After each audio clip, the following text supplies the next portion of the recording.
I'm Paul Edwards, author of the Mourner's Woods books, and first and foremost, a monster kid. Tonight I'm watching The Invisible Man from 2020.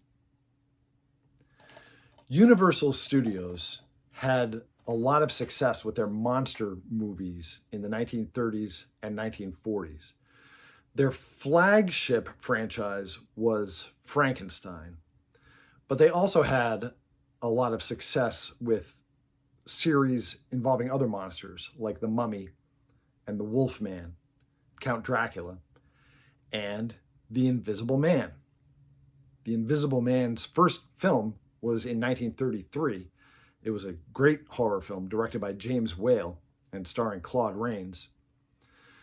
And starting in the 1940s, when a lot of the earlier horror hits like Dracula and Frankenstein were being revisited and new sequels were being made, The Invisible Man got his own set of sequels, the first of which, The Invisible Man Returns, featured Vincent Price in the role.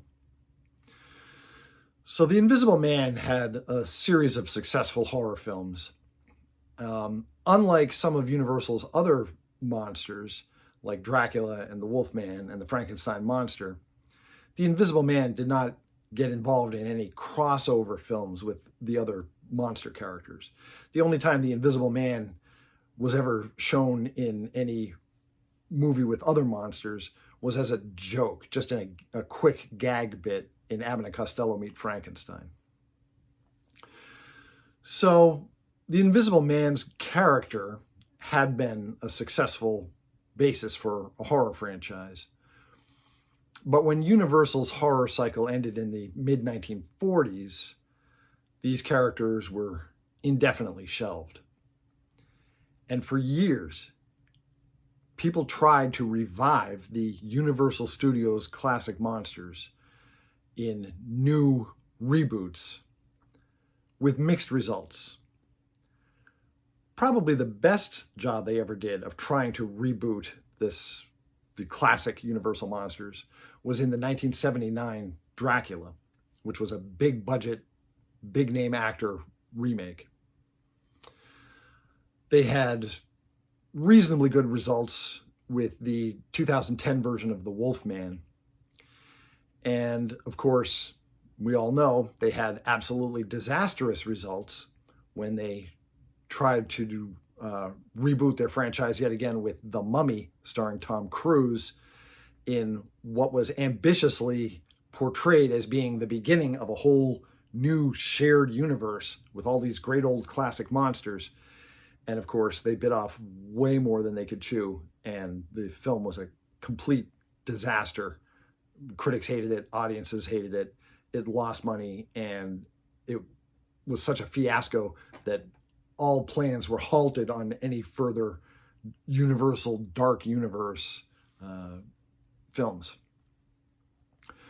So, considering the mixed history, it was kind of risky to try once again to bring back a Universal monster in the modern age.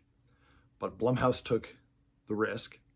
They produced The Invisible Man. It was distributed by Universal. And finally, an excellent job was done of breathing fresh life into these great old monster characters, but in a contemporary setting, in a contemporary storytelling presentation. The Invisible Man 2020 is superb. Elizabeth Moss stars as a woman who is trying to escape from a domestic violence situation and has to come up with an elaborate plan to escape her abuser because he's extremely intelligent and extremely controlling.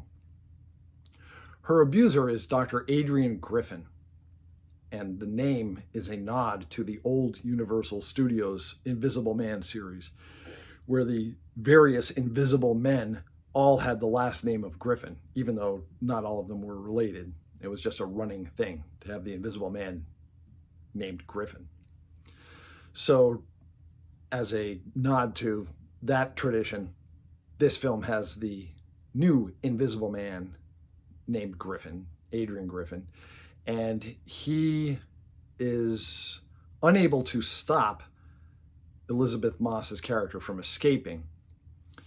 So next thing you know, he allegedly has died, and it's extremely obvious that he's faked his death. And Elizabeth Moss doesn't really believe that the abuser is gone out of her life, and starts to experience a sensation that he's near her, stalking her, even though unseen. And of course, this is seen by those around her as just being sort of an effect of her trauma, that she just thinks that this guy is around her, in the house, in the room with her, when obviously no one can see him. Unfortunately, we know that he is in fact there. He has developed an elaborate optical apparatus that he can wear as a suit that renders him invisible by projecting what a camera on the back of him sees onto an image on the front of him. And so, in effect, he's been rendered invisible. And he does exactly what you would expect a domestic violence abuser to do, which is to gaslight and plague his victim. And she isn't sure if she's going crazy, if he's really there, or what is happening. And of course, the violence resumes, and in fact, it becomes worse than it had ever been as people around her start to die, and she gets the blame. So The Invisible Man 2020 is part horror film, part thriller, and part drama. It's an excellent mix. It does have a fair level of violence, and that keeps it from getting the PG-13 rating that it probably could have got.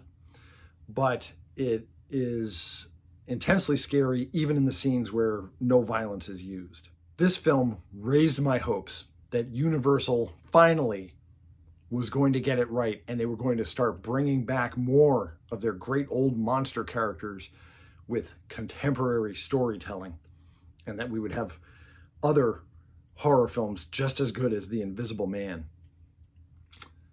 Unfortunately, their next effort was The Wolfman, which was a fiasco. I've got a separate video on that. So my hopes did not come true, but we still have The Invisible Man 2020, and it's absolutely worth catching if you've never seen it, and it's worth rewatching if you have seen it, because there are things that you only catch the second time through. If you enjoy vintage horror and classic monsters, check out my book series, the Mourner's Woods books. I post a link in the description on this video.